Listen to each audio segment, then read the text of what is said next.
light me like a beautiful angel. Good morning, welcome to BFM's Morning Headlines. I'm Lee Chwi Lynn. It is Tuesday, the 3rd of June 2014, the first of the month. And you know what? In the headlines today, it's all feathers, food, and I'm looking for another F, but I'm failing you, I'm sorry. And, car accidents.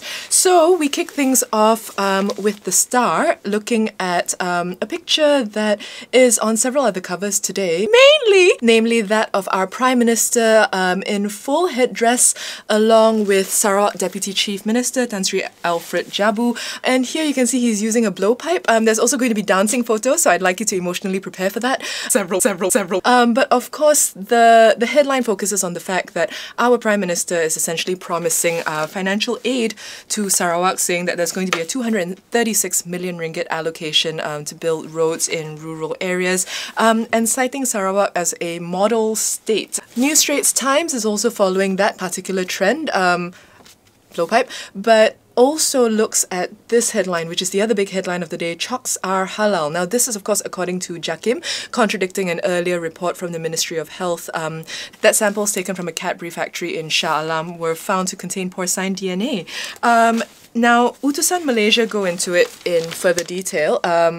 Eating. There were no pictures of chocolate, I got confused. But also Yang Mana Satu, questioning which one people can believe, whether or not they should side with JAKIM, who I should point out have said that they're so willing to stand by what they found that their officers are willing to eat that chocolate just to prove a point. Now, this looks at the comparisons between JAKIM and the Ministry, saying that the Ministry of Health is not actually accredited to carry out DNA tests and that contamination may have occurred at a different point. The Sun getting straight to the point: halal! Don't really need to say much more about that. And Sina Harian are going with Cadbury Sah Halal as well. Obviously a very, very big theme throughout the papers today, but particularly for the Malay papers. And in case you were curious or hungry, they've also included a photo of the exact 2 chocolate bars they're talking about. And up here, because Malaysia can never quit it with the crises, they're saying that post-water, we now have a shortage of oil. Now, not oil for our cars, but oil for cooking. With orders from wholesalers being late to arrive, and people generally saying like, what next? Our oil, our sugar, and we're not going to be able to cook nasi kandar anymore. Which brings me to Malay Mail, following up on, we'll get to this, but following up on a story about nasi kandar line clear in Penang. Obviously, for us food enthusiasts, we've been following that closely, whatever.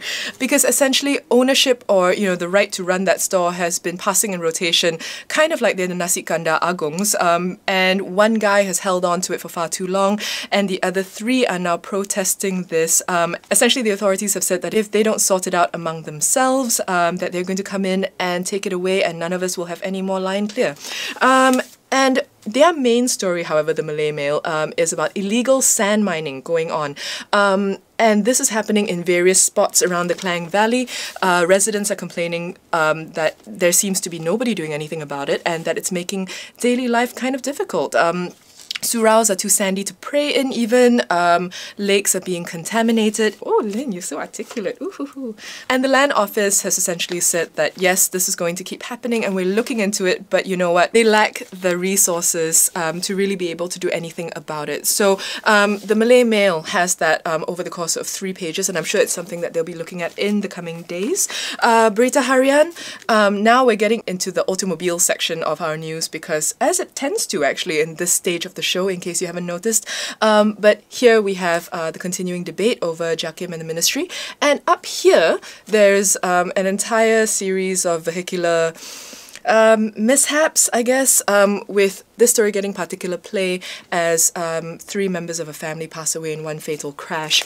Harian Metro have decided that, you know what, that's what they wanted to go with. So, as you can see, carnage with, not just 1, not 2, but 3 pictures of car accidents and deaths, and a picture of a man here that still has to do with automobiles, or at least with on-the-road incidents, because he's basically the survivor of a rumpit attack between him and his wife. There were about 30 motorcycle teens apparently who attacked them. And that's actually it for the headlines this week. Now, something that's not exactly a front cover, but that I found and I thought you guys might be interested in. This comes courtesy of Star 2, the pullout within the Star. And and they're trying to promote their hashtag All Malaysian Women, a spin-off of Yes All Women that was launched in response to the Elliot Rogers shooting in the United States. But what I found interesting about this, besides the fact that I'm not sure Malaysian women needed a hashtag, I think it's all part of being a global movement. Never mind. But here, do you see it? Do you see it yet? Slut. They use the word slut on a major paper, in case you didn't see it. But yeah, I don't know how to feel about that. On the one hand, making a strong point. On the other, are they allowed to use that? And if they are, can I? All of which brings me to my word of the day, which really should be no surprise to anybody. Despite all the serious news that we've covered, despite all the issues that Malaysians are facing, I'm just gonna go with slut. Make what you will. You have been watching Morning Headlines. I'm Lee Chwi Lynn, BFM 89.9.